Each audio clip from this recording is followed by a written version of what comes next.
الحمد لله رب العالمين، والصلاة والسلام على سيد الأنبياء والمرسلين. أما بعد، فأعوذ بالله من الشيطان الرجيم. بسم الله الرحمن الرحيم. قال الله تبارك وتعالى في شان حبيبه: إن الله وملائكته يصلون على النبي يا أيها الذين آمنوا صلوا عليه وسلموا تسليما.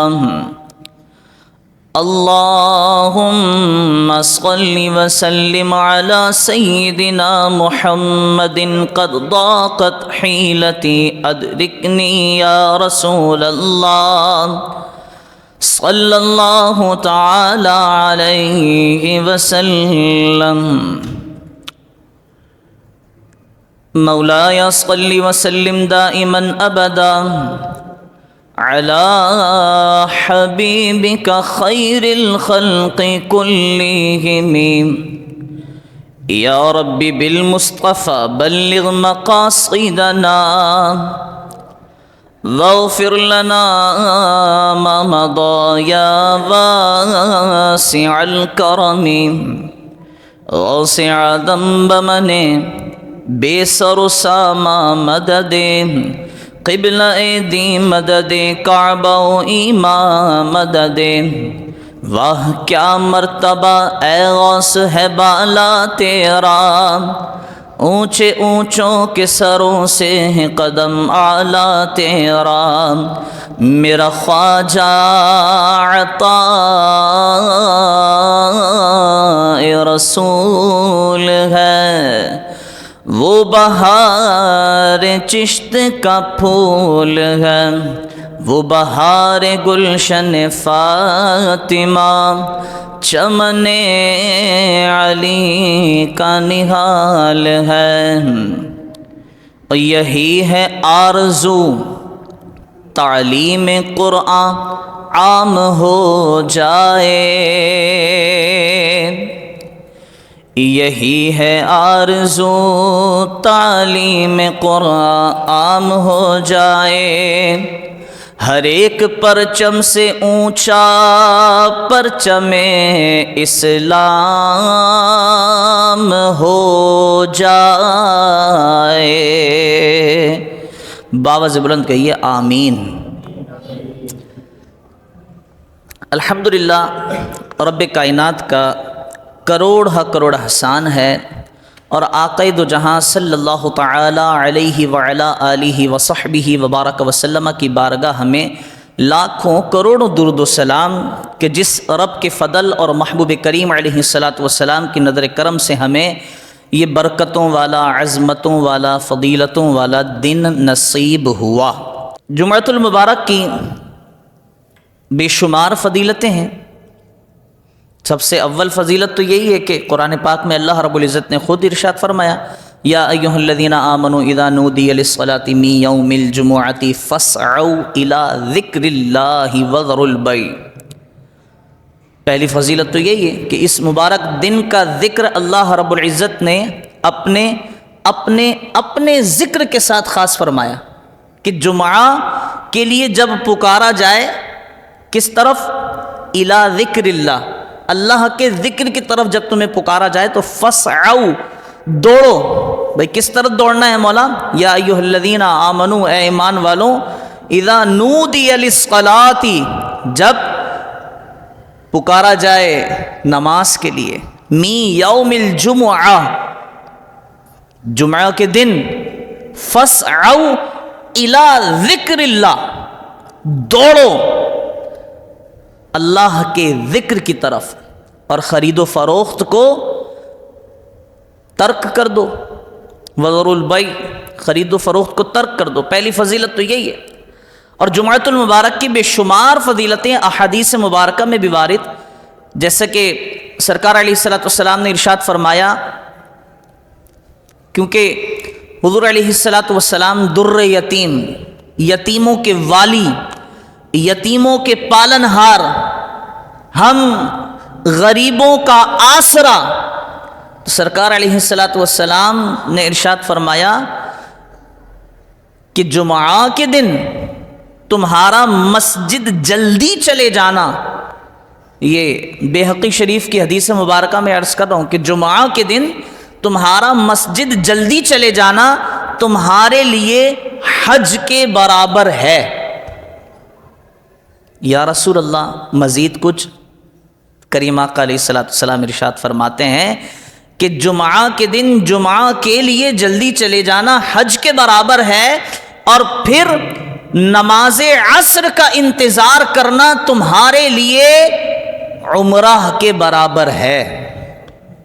قربان جائیے اپنے کریم آقا علیہ الصلوۃ والسلام کی رحمت و شفقت پر کہ اپنی امت پر اس انداز میں رحمت فرماتے ہیں۔ قربان جائیے، آپ کی نعلین پر ہماری جانیں قربان ہو جائے کہ اتنی رحمت و شفقت، اتنی رحمت و شفقت کہ غریبوں تم حج پر نہیں جا سکتے، معاملات مہنگے ہو گئے ہیں تو کوئی بات نہیں، وہ ثواب تو حاصل کر سکو، کہیں ماں باپ کی زیارت کرنے پر حج کا ثواب، کہیں جمعہ کے دن جلدی چلے جانے پر حج کا ثواب۔ یا رسول اللہ، اتنی رحمتیں، شفقتیں، آخر بات کیا ہے؟ بات یہ ہے کہ اللہ رب العزت نے آپ علیہ الصلوۃ والسلام کو خاص طور پر مبعوث ہی رحمت کے ساتھ فرمایا ہے۔ قرآن میں فرمایا وما ارسلناک الا رحمتا للعالمین، انما، پیارے آقا فرماتے انما بعثت رحمہ، اللہ فرما رہا ہے کہ ہم نے سارے جہانوں پر رحمت بنا کر بھیجا۔ حضور علیہ السلام نے پھر فرمایا کہ میں رحمت کے ساتھ مبعوث کیا گیا ہوں۔ تو رحمت پیارے آقا کے امتیوں پر کیوں نہ برسے؟ ہاں، اللہ ہوتا رحمت تو یقیناً برستی ہے، رحمت تو یقیناً برستی ہے۔ میرا مطالعہ یہاں تک پہنچا کہ رحمت تو یقیناً برستی ہے، لیکن سمیٹتا ہے کوئی۔ ہاں، رحمت تو یقیناً اللہ رب العزت کی کرم نوازیاں ہوں، اس کے احسان ہو، یا آقا دو جہاں صلی اللہ علیہ وسلم کی رحمت ہو، یہ خوب برستی ہے لیکن سمیٹتا ہے کوئی۔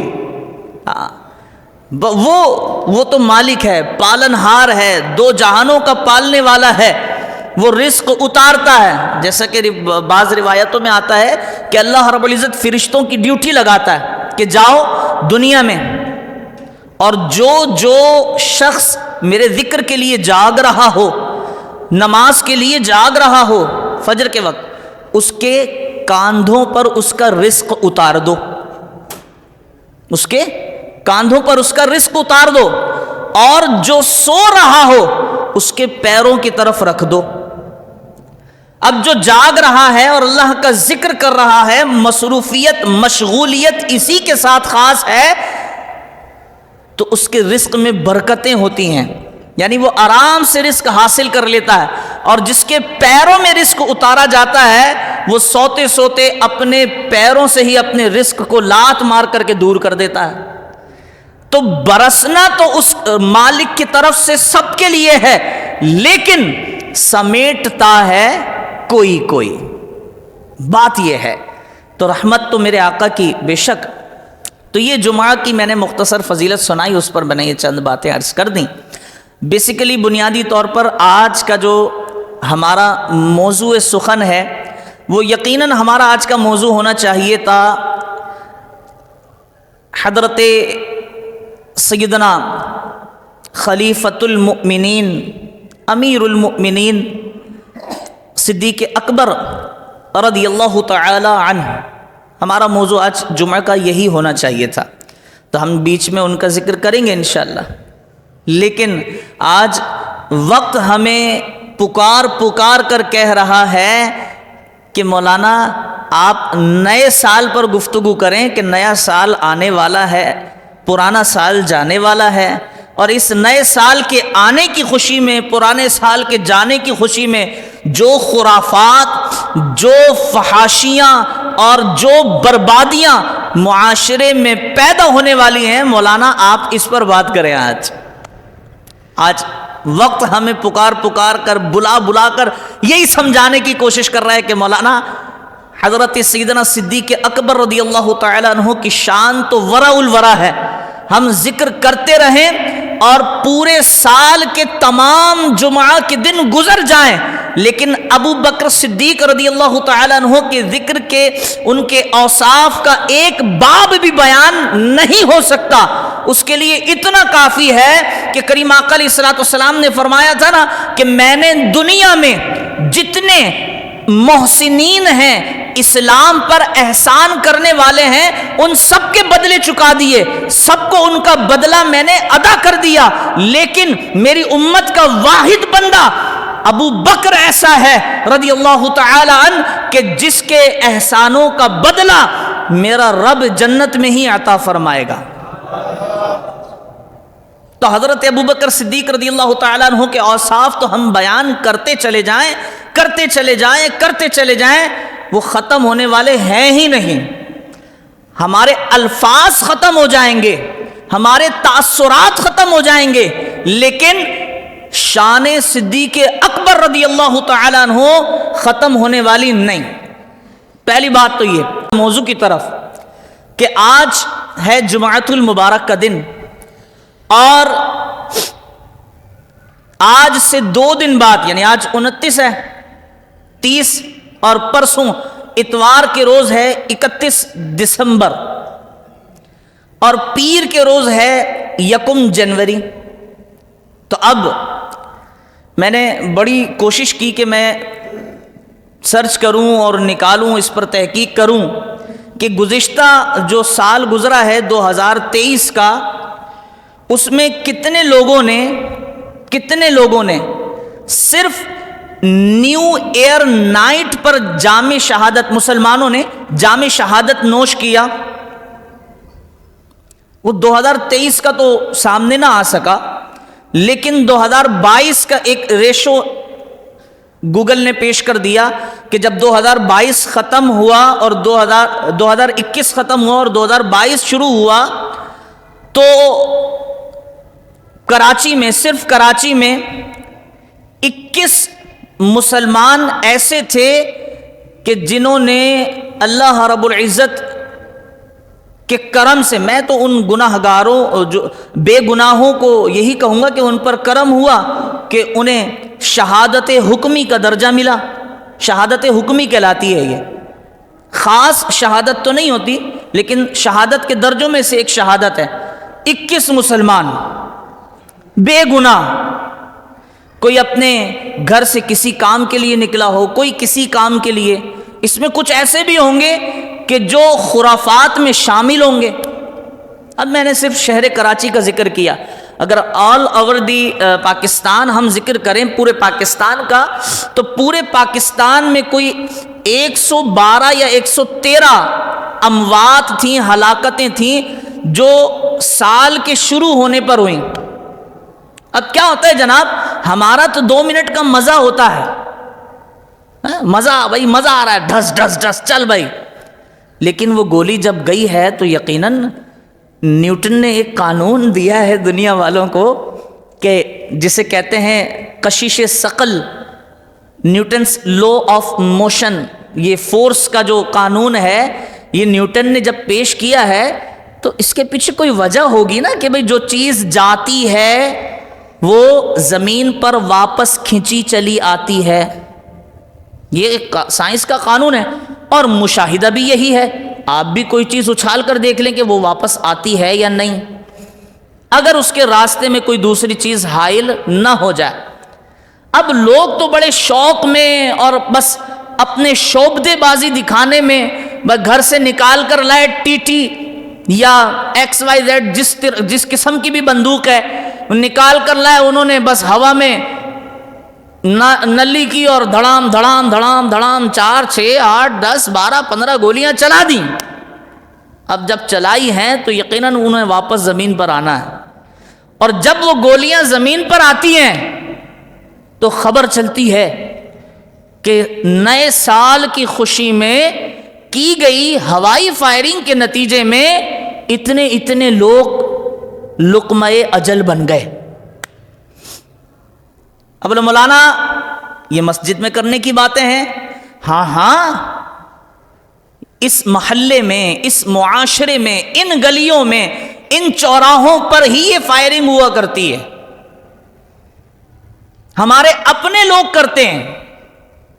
اب وہ بات مناسب نہیں ہوگی ہم کہیں کہ بھئی فلاں صاحب خبردار جو آپ نے فائرنگ کی، وہ اکیلے میں مل کر کہہ دیں گے، لیکن پٹاخے پھوڑنا، آتش بازی کرنا، فائرنگ کرنا نیو ایئر نائٹ پر ہی نہیں بلکہ جہاں جہاں یہ عمل اسراف میں شامل ہو رہا ہوگا وہاں اس کو مفتیان کرام نے ناجائز اور حرام ہونے کا فتویٰ دے رکھا ہے۔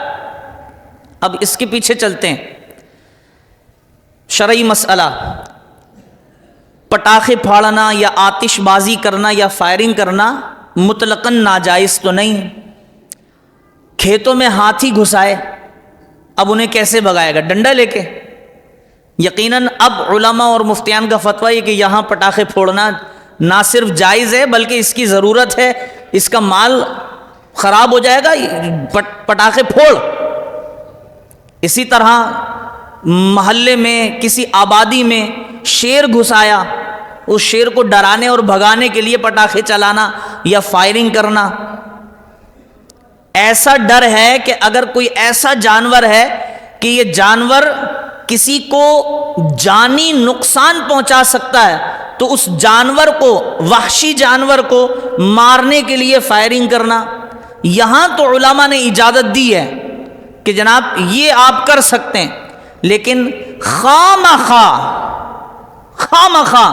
ہوائی فائرنگ کرنا یہ تو سالوں سے چلا آ رہا ہے کہ بھی نیو ایئر نائٹ پر ہوائی فائرنگ ہوتی تھی، پھر پچھلے کئی سالوں سے ہوائی فائرنگ شادیوں میں بھی شروع ہو گئی۔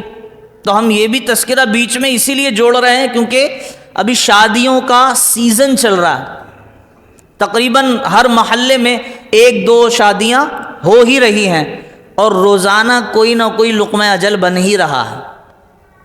جو لقمہ اجل بن گیا، جو اس دنیا سے رحلت ایمان کے ساتھ کر گیا، وہ تو پہنچ گیا رب کی بارگاہ میں۔ اب سوچئے ذرا اس بات پر، پھر میں سیدنا فاروق اعظم رضی اللہ تعالیٰ عنہ کا ایک قصہ بھی سناؤں گا آپ کو مزہ آئے گا۔ جو لقمہ اجل بن گیا، جو رب کی بارگاہ میں پہنچ گیا، اس کی تو ہو گئی چھٹی، نامہ اعمال سے بھی چھٹی ہو گئی، ہر اعتبار سے چھٹی ہو گئی۔ اب یہاں اس کا جو بھی حساب و کتاب تھا وہ ڈائری ہو گئی کلوزڈ، اب آگے نہیں چلے گی۔ لیکن ذرا سوچئے، جو لقمہ اجل بنا، اگر وہ کسی ماں کا اکلوتا بیٹا ہے تو جب تک وہ ماں زندہ رہے گی وہ اس گولی چلانے والے نامعلوم شخص پر بد دعائیں کرتی رہے گی۔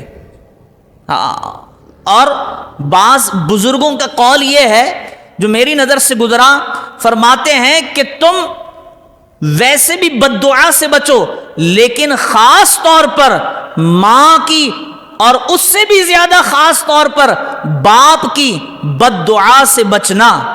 تو مراد یہ نہیں کہ میں اپنے ماں اور اپنے باپ کی بد دعا سے بچتا رہوں، میں نے ہر ایک کی ماں کا احترام اسی انداز میں کرنا ہے جیسے میری ماں ہے، ہر ایک کے والد کا احترام اسی انداز میں کرنا ہے جیسے کہ میرے والد ہیں، پھر تو فلاح اور کامرانی ہے۔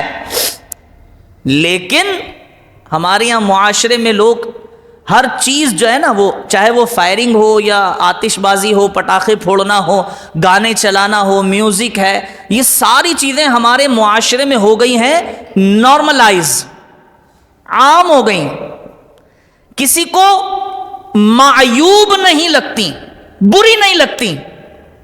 مثال شادی میں گانے بج رہے ہیں، لوگ بیٹھے ہوئے ہیں، کھانے کھا رہے ہیں، باتیں کر رہے ہیں، گانے بج رہے ہیں، فیل ہی نہیں ہوتا، احساس نہیں ہوتا کہ گناہ کا کام ہو رہا ہے۔ اور یہ قیامتوں کی نشانی میں سے، قیامت کی نشانیوں میں سے ایک نشانی ہے کہ گناہ کرنے والا گناہ کو گناہ نہیں سمجھے گا۔ گناہ سمجھنا تو دور کی بات ہے، لوگ اپنی زندگی کا حصہ سمجھنے لگے ہیں۔ اور یہی کچھ خرافات نیو ایئر نائٹ پر، کہیں 5 اسٹار چورنگی پر، تو کہیں شپونر پر، کہیں کسی چورنگی پر، ہماری یونیورسٹیز میں نہ جانے کہاں کہاں اور کس کس انداز میں ہمارے نوجوان، بزرگ تو اس کام میں ملوث ہوتے ہی نہیں، وہ تو اپنی زندگی گزار چکے اور وہ کر چکے جو کرنا تھا۔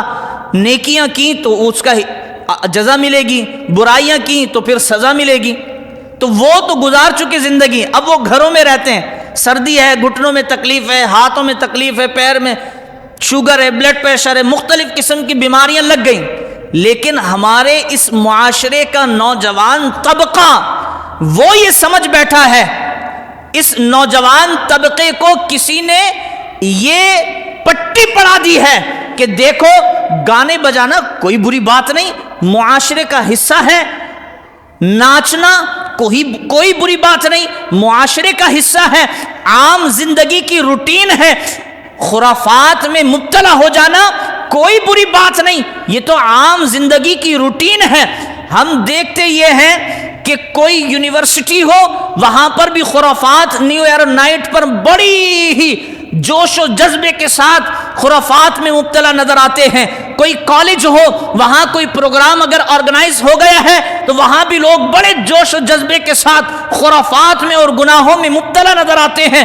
کوئی اسکول ہو، کوئی پارک ہو، کوئی اسٹیڈیم ہو یا پورٹ گرینڈ ہو، ہر مقام پر، شہر کراچی کے وہ مقامات ہوں یا پورے پاکستان میں یا جہاں جہاں مسلمان بستے ہیں، اب مسلمانوں نے اس طرح کی خرافات کو اپنی زندگی میں اس طرح شامل کیا ہے کہ جیسے معاذ اللہ ثم معاذ اللہ، سمجھانے کے لیے مجھے یہ جملے کہنا پڑ رہے ہیں کہ جیسے نمازیں ہمارے بزرگوں کی زندگی میں شامل تھی، قرآن کی تلاوت ہمارے بزرگوں کی زندگی میں شامل تھا، حضور علیہ الصلوۃ والسلام کی محبت ہمارے بزرگوں کی زندگیوں میں شامل تھا، دین کی محبت، اللہ رب العزت کا خوف، خشیت خداوندی ہمارے بزرگوں کے زندگیوں میں جس انداز میں شامل تھا، آج اس معاشرے کا نوجوان طبقہ ان ساری نیکیوں کے اپوزٹ جا کر، ان ساری نیکیوں کے خلاف جا کر، ان ساری اچھائیوں کے خلاف جا کر تمام برائیوں کو، تمام نحوستوں کو، تمام فحاشیوں کو اپنی زندگی میں اس طرح گھسیڑ رہا ہے، اس طرح دخل دے رہا ہے کہ جناب یوں لگتا ہے کہ شاید یا تو وہ سچے پکے مسلمان نہیں تھے کہ جو اللہ کے ڈر سے روتے تھے، یا ان کے ایمان میں کوئی معاملات ہیں۔ کیوں؟ یہ جو جملہ میں نے آخر بولا نا، اس کی وجہ یہ ہے کہ بزرگوں نے کہا چھوڑو ہم تو جنتی ہیں، ہمارے بزرگوں نے کبھی بھی یہ نہیں کہا ہم تو جنتی ہیں، ہم تو جنتی ہیں، یہاں تک کہ حضرت سیدنا صدیق اکبر رضی اللہ تعالیٰ عنہ کی ذات مقدسہ سے ہی ہم ایک سبق یہ حاصل کر لیں کہ آپ رضی اللہ تعالیٰ عنہ کو حضور علیہ السلام نے فرمایا ابو بکر فی الجنہ، زبان وہ جو کونین کے والی ہیں، زبان وہ جنہوں نے 2 شہزادوں کو جنت کے نوجوانوں کا سردار بنا دیا ہو، زبان وہ کہ جنہوں نے نماز میں ارادہ کیا ہو کہ کاش قبلہ بیت المقدس نہیں خانہ کعبہ ہو اور اللہ ان کی مرضی پر قبلہ تبدیل کر دے، زبان وہ فرما رہی ہے ابو بکر فی الجنہ، تو ابو بکر کو پھر کوئی شک، کوئی شبہ باقی نہیں رہتا، لیکن پھر بھی ہمارے اور آپ کے لیے حضرت ابو بکر صدیق رضی اللہ تعالیٰ عنہ یہ فرماتے رہے، ساری زندگی روتے رہے، آپس میں جب ملتے تھے یہی عرض کرتے تھے، فرماتے تھے ایک دوسرے سے کہ کاش ابو بکر اس درخت کی کوئی ٹہنی ہوتا، کاش ابو بکر اس درخت پر بیٹھنے والی کوئی چڑیا ہوتا۔ کیوں؟ کیونکہ نہ درخت کی ٹہنی سے حساب لیا جانا ہے، نہ درخت پر بیٹھنے والی چڑیا سے حساب لیا جانا ہے۔ یہ تھے ہمارے بزرگ، اور ہم نے ان سے کیا سیکھا؟ میں نے کچھ عرصہ پہلے یہ بات کی تھی کہ ابو بکر صدیق رضی اللہ تعالیٰ عنہ نے تو کونین کے والی سے سن لیا کہ ابو بکر تم جنتی ہو۔ ہم نے کبھی سنا؟ چلے خواب میں آ کر ہی کریم آقا علیہ السلام نے فرما دیا ہو بھائی آپ جنتی ہو چکے ہیں، اور صرف جنتی نہیں، عشرہ مبشرہ تو وہ صحابہ ہیں جن کے لیے کریم آقا علیہ السلام نے فرمایا تھا کہ تم جنتی ہو، اب تم جو چاہے کرو، جو چاہے کرو۔ لیکن پھر بھی دیکھیں جب کریم آقا علیہ السلام معراج پر چلے گئے اور معراج سے واپس آئے، اور حضرت عائشہ الصدیقہ ام المؤمنین طیبہ طاہرہ عابدہ زاہدہ رضی اللہ تعالی عنہا سے فرمایا سل عائشہ، عائشہ مانگو کیا مانگتی ہو، سوال کرو عائشہ کیا سوال کرتی ہو۔ حضرت عائشہ الصدیقہ رضی اللہ تعالی عنہا عرض کرتی ہیں یا رسول اللہ اجازت دیں اپنے بابا سے مشورہ کر کر آ جاؤں کہ میں کیا مانگنا چاہتی ہوں۔ اجازت ہے، آپ گئیں، بابا جان پیارے آقا کا دریا رحمت جوش پر ہے، آپ نے فرما دیا ہے مانگو کیا مانگتی ہو، آپ فرمائیے میں کیا مانگوں۔ تو حضرت ابو بکر صدیق رضی اللہ تعالیٰ عنہ نے فرمایا کہ بیٹا جا کر کے یہ کہہ دینا کہ یا رسول اللہ آپ معراج پر گئے ہیں، آپ نے اللہ رب العزت کی زیارت کی ہے، اللہ نے آپ سے وعدے فرمائے ہیں، آپ نے اللہ رب العزت کی بارگاہ میں اپنی معروضات پیش کی ہیں، ہمیں کچھ اس میں سے حصہ مل جائے، کچھ ایک بات پتہ لگ جائے تو ہم بھی خوش نصیبوں میں لکھے جائیں گے۔ آپ جلدی جلدی آئیں۔ یا رسول اللہ معراج کی رات اللہ رب العزت کے درمیان آپ کی جو بھی گفتگو ہوئی ہے، بابا فرماتے ہیں کہ اس میں سے کوئی بات پتہ چل جائے تو ہم خوش نصیبوں میں لکھے جائیں گے۔ آپ کریم آقا علیہ السلام نے فرمایا عائشہ وہ تھیں راز و نیاز کی باتیں، وہ تھیں راز کی باتیں، لیکن تم نے مانگا ہے تو سنو، میرے رب نے مجھ سے وعدہ کیا ہے، میرے رب نے مجھ سے وعدہ کیا ہے، اور لا تبدیل لکلمات اللہ، اللہ رب العزت اپنے وعدوں کی خلاف ورزی نہیں کرتا، اپنے بیان کیے ہوئے جملے تبدیل نہیں فرماتا۔ اللہ نے وعدہ کیا ہے۔ یا رسول اللہ وہ وعدہ کیا ہے؟ وہ وعدہ یہ ہے کہ عائشہ میری امت کا کوئی بھی آدمی، کوئی بھی شخص کسی دوسرے کے ٹوٹے ہوئے دل کو جوڑ دے تو رب نے وعدہ کیا ہے کہ رب جنت اس پر واجب فرما دے گا۔ ٹوٹے ہوئے دل کو جوڑ دینا، لیکن یہاں تو بات یہ ہے کہ ہم نیو ایئر نائٹ کے نام پر، ہم اپنی شادیوں کے نام پر، ہم نہ جانے کس کس محفل کے نام پر، نہ ٹوٹے ہوئے دلوں کو جوڑنا تو دور کی بات ہے، ہم پورا کا پورا بندہ اڑا دیتے ہیں، بندہ ہی فارغ، چل بھائی دنیا سے نکل گیا۔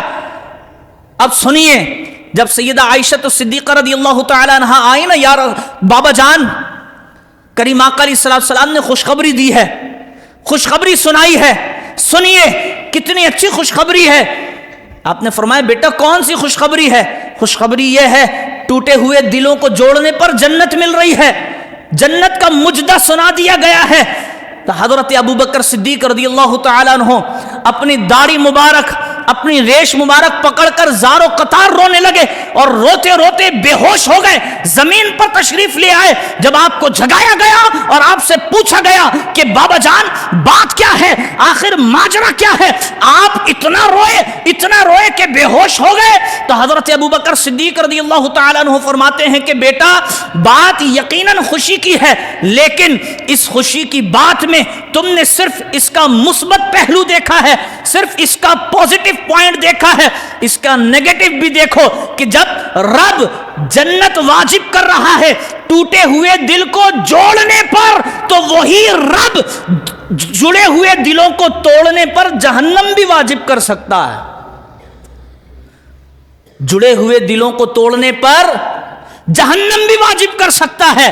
عزیزان گرامی، قصہ مختصر، نیو ایئر نائٹ کے نام پر اب جس گھر کے آگے، جس مکان کے آگے پٹاخے پھوڑے جا رہے ہیں، ٹوٹے ہوئے دلوں کو جوڑنا تو دور کی بات، جناب ہمارے یہاں وہ حال ہے کہ جس گھر کے آگے پٹاخے پھوڑے جا رہے ہیں، اگر وہ گھر والا نکل کر کے ہمارے نوجوان کو یہ کہہ دے کہ گھر میں میری ماں بیمار ہے، گھر میں میرا بچہ بیمار ہے، میری اہلیہ بیمار ہے، تمہیں اتنی عقل نہیں ہے کہ تم محلے میں پٹاخے چلا رہے ہو، تو یہ ہمارا نوجوان طبقہ اس بزرگ کے گھر میں جانے کے بعد 4 پٹاخے اور جلاتا ہے اور بولتا ہے لے بڑے میاں تو نے منع کیا، اب لے 4 اور لے۔ یہ ہمارے معاشرے کا حال ہے کہ مولانا یہ حال ہے، جی یہی حال ہے، یہ ہم نے اپنی آنکھوں سے دیکھا ہے۔ ہم بھی اگر کسی کو منع کرتے ہیں نا لڑکوں کو کہ بھیا یہ پٹاخے نہ چلاؤ، جب ہم نکلتے ہیں تو ہماری پیٹھ کے پیچھے 4-6 پٹاخے اور جلا کر پھینکتے لڑکے، نوجوان لڑکے، سمجھدار بالغ لڑکے۔ یہ ہمارے معاشرے کا حال ہے۔ اب ہمارے اس معاشرے کے اس حال پر افسوس نہ ہو تو کیا ہو؟ بندہ اپنا سر نہ پیٹے تو کیا کرے؟ مولانا آپ گلی محلے کی باتیں ممبر پر لے کر کے بیٹھ جاتے ہیں، تو گلی محلے کی باتیں ممبر سے نہ ہو تو کیا ہو؟ اب جب ہماری نوجوان، میں بس آخری بات کر رہا ہوں، ہم نے ہر جگہ دیکھا فحاشیوں کا دور دورہ ہے، ہر جگہ پہ بالکل فحاشی ہول سیل میں دریافت ہے، چاہے وہ لڑکے ہوں یا لڑکیاں ہوں۔ میں نے تو ابھی وہ ذکر چھیڑا نہیں ہے کہ جو ذکر چھیڑنے کی بات ضرورت ہے آج۔ لڑکے نوجوان تو دور کی بات، ہماری لڑکیاں شرابیں پی رہی ہیں، بائکوں پہ گھوم رہی ہیں، کوئی منع نہیں، بائک چلائیں لڑکیاں، کسی نے منع نہیں کیا، لیکن اپنی حد میں رہ کر بائکوں پر گھومنا اور پھر شرابیں پینا، اور یہ لڑکیوں کے یہ کام نظر آنے لگے ہیں اب۔ بہرحال آخری بات میں کرنے لگا ہوں، ہم نے ہر جگہ دیکھا فحاشی کا دور دورہ ہے، لیکن ایک جگہ میں آپ کو ایسی بتاتا ہوں، اور اس جگہ کے لیے میں آپ کو دعوت پیش کرتا ہوں۔ اسکول میں بھی فحاشی نظر آ جاتی ہے، کالج میں بھی فحاشی نظر آ جاتی ہے، یونیورسٹیز تو فحاشی کے اڈے بن چکے ہیں، گلی محلہ چوک چوراہا، ہمارا اپنا گھر اب محفوظ نہیں ہے۔ اگر کوئی جگہ محفوظ ہے تو وہ اللہ رب العزت کا گھر محفوظ ہے۔ اور آپ یقین جانیے، اگر ہمارا دین کے ساتھ رویہ یہ رہا جو آج ہے، تو اللہ نہ کرے ہمیں وہ دن دیکھنا پڑے۔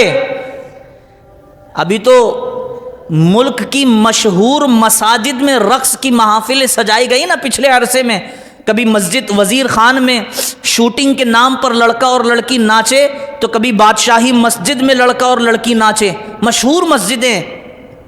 تو اللہ نہ کرے کہ ہمارے محلے کی مساجد میں وہ دن ہمیں دیکھنا پڑے اور نوجوان ہمیں گن پوائنٹ پر کہے مولانا یہ دیکھ رہے ہو، یہ بہت عام ہو چکی ہے، ہاں چونچاں کی تو تمہیں سائیڈ کر دیں گے، مولانا ہو یا کمیٹی ہو یا محلے والے ہوں بس یوں دیکھ رہے ہوں، کیا کریں؟ بندوق کے آگے کس کی چلتی ہے؟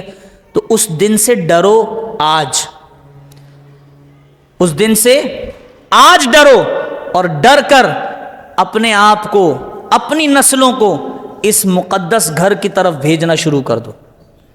اس مقدس گھر کا ذمہ اپنے ذمے لے لو، پھر یقین جانو ہماری نسلیں نکھر کر جب معاشرے میں یہاں سے نکل کر جائیں گی تو آپ کی اولادوں میں سے کوئی مولانا الیاس قادری بھی نکلے گا آپ کی اولادوں میں سے کوئی خادم حسین رضوی بھی نکلے گا، آپ کی اولادوں میں سے کوئی مولانا رضا ثاقب مصطفی بھی نکلے گا، آپ کی اولادوں میں سے کوئی پیر اجمل رضا قادری بھی نکلے گا۔ وہ پیر اجمل یا مولانا رضا ثاقب یا مولانا الیاس قادری یا خادم حسین رضوی یہ آسمان سے الگ نہیں بنائے گئے یا الگ سے نہیں بھیجے گئے۔ جیسے ہم اور آپ پیدا ہوئے ہیں یہ بھی ویسے ہی پیدا ہوئے تھے، جیسا ہمارا اور آپ کا بچپن ہے ان کا بچپن بھی ویسا ہی تھا۔ بس فرق یہ ہے کہ ہم اور آپ جیسے ہیں اپنی اولادوں کے لیے، ان کے ماں باپ اپنی اولادوں کے لیے ویسے نہیں تھے۔ ان کے ماں باپ نے کوشش کی ہے اور کوشش کرنے کے بعد اپنی اولاد کو خادم حسین رضوی بنایا ہے، مولانا الیاس قادری بنایا ہے۔ یہ ماں باپ کی تربیت ہوتی ہے کہ بچپن سے ہی چل بیٹا مسجد کی طرف، چل بیٹا مدرسے کی طرف۔ اور پھر صرف بچوں کو بھیجنا ہی کافی نہیں ہوتا۔ آج جب آپ مسجد آئے نا تو ہم نے تھوڑا سا منظر چینج کیا، وہاں پہ ایک پینا فلیکس لگایا، وہاں پہ لگایا، باہر آپ سب کو ہم نے مدرسے کی طرف سے خوش آمدید کہا کہ آئیے جناب۔ کیوں کیا ہے ہم نے آج یہ ہیپی نیو ایئر کہ آپ خود بھی اور اپنی اولادوں کو بھی اس راستے کی طرف لے کر کے چلیں، اور نہ صرف اپنی اولادوں کو لگائیں بلکہ اس کا ذمہ اپنے کندھوں پر اٹھائیں۔ جیسے مولانا ارشد القادری صاحب نے بھی آ کر کے یہ عرض کی تھی کہ آپ ایک بچے کا ذمہ اپنے اوپر لے لیں کہ میں نے ایک بچے کا خرچہ خود اٹھانا ہے۔ تو اس طرف بھی آپ کوشش کریں کہ ابھی یہ مجھے لفافہ ایک ملا تھا، اس میں یہی کچھ دعوت ہے، تو میں یہ لفافہ تو پڑھ کر آپ کو نہیں سناؤں گا، وقت بہت لگ جائے گا۔ یہ سے ہی چلتے چلتے ہم آخر میں یہ لفافے آپ لوگوں کے لیے خاص طور پر انداز دیکھیں، یہ مدرسے والوں کا انداز ہوتا ہے۔ اس طرح خرچہ کر کے آپ کو فردن فردن یہ لفافہ پیش کیا جائے گا۔ آپ نے اس کو ایسے جیب میں رکھنا اور گھر جا کے اس کو نکال کر اکیلے میں پڑھنا ہے۔ گھر جا کر اس کو نکال کے اکیلے میں پڑھنا۔ ہاں، یہ اس لفافے کو پڑھنے کی شرط ہے، اور یہ شرط میری طرف سے، انہوں نے تو نہیں لگائی تھی۔ مولانا جلدی سے آپ دے دیں، ٹائم نہ زیادہ ہو جائے۔ اس لفافے کو آپ نے نکالنا ہے اور اکیلے پڑھنا ہے، کوئی بھی آگے پیچھے نہ ہو۔ جب آپ اکیلے پڑھیں گے نا، اور ابھی اس وقت میں آپ سے یہ بھی نہیں کہہ رہا کہ آپ مجھے جلدی جلدی چندہ دو، ابھی آپ مجھے چندہ بھی نہ دیں، بس اس کو آپ نکالیں گے اور اس کو اکیلے میں بیٹھ کے پڑھیں گے تو آپ کو اندازہ ہوگا کہ وہ سویڈن کا علاقہ ہو کہ وہاں قرآن پاک نظر آتش کیا جا رہا ہو تو اس کے لیے کوشش ہمیں کرنی پڑے گی۔ ہاں جی، وہ ہالینڈ کا میدان ہو جہاں پیارے آقا کی شان میں گستاخیاں ہو رہی ہوں تو اس کے لیے بھی کوشش ہمیں کرنی پڑے گی۔ وہ آپ کے اس ملک کے فیصلہ باد کا جڑا والا ہو جہاں قرآن جلایا جا رہا ہو اس کے لیے بھی کوشش ہمیں کرنی پڑے گی۔ تو یہ بس یہ چند باتیں ہیں، اس میں یہ لکھی ہوئی ہیں تفصیل کے ساتھ۔ آپ نے اکیلے پڑھنا، اور اکیلے پڑھنے کے بعد پھر آپ کسی کو یہ تھما دیں اور اسے بھی یہ کہیے گا کہ اکیلے میں پڑھنا، سب کے بیچ میں نہیں پڑھنا۔ اللہ رب العزت ہمیں عمل کی توفیق نصیب فرمائے۔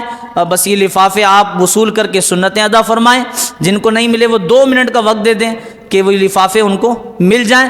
باقی اللہ رب العزت عمل کی توفیق نصیب فرمائے، اور اللہ رب العزت ہمیں دین کے ساتھ مخلص ہونے کی توفیق نصیب فرمائے۔ وآخر